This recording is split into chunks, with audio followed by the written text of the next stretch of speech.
দর্শক, আমরা আপনাদেরকে দেখানোর চেষ্টা করছি ভোলায় থমথম উত্তেজনা বিরাজ করছে। এই মুহূর্তে আমরা জেলা আওয়ামী লীগের কার্যালয়ের সামনে থেকে আপনাদেরকে দেখানোর চেষ্টা করছি। আপনারা জানেন যে ভোলায় অসহযোগ্য আন্দোলনের প্রেক্ষিতে ছাত্ররা যে ডাক দিয়েছেন, সেই ডাকের পরিপ্রেক্ষিতে কিন্তু ভোলায় ব্যাপক তাণ্ডব সৃষ্টি হয়েছে। এক পর্যায়ে ছাত্রদের সাথে আওয়ামী লীগ নেতাকর্মীদের ধাওয়া পাল্টা দেওয়ার পরিপ্রেক্ষিতে কিন্তু উত্তেজনার পরিস্থিতি সৃষ্টি হয়েছে।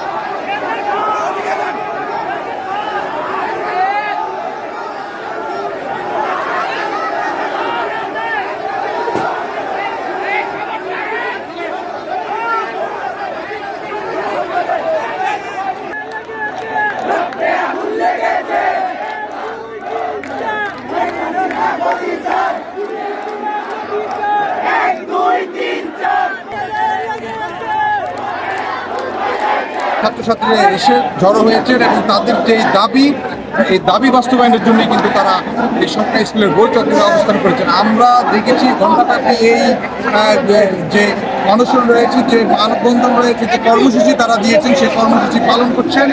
এই কর্মসূচি থেকে এখন পর্যন্ত তাদের নতুন কোনো সিদ্ধান্তের খবর আমরা জানতে পারিনি। আমরা দেখেছি পুলিশ তৎপরতা রয়েছেন, এখানে বিভিন্ন শ্রেণী পেশার মানুষ ছাত্রদের সাথে একতা পোষণ করে এই আন্দোলনে কিন্তু আজকে সামিল হয়েছেন।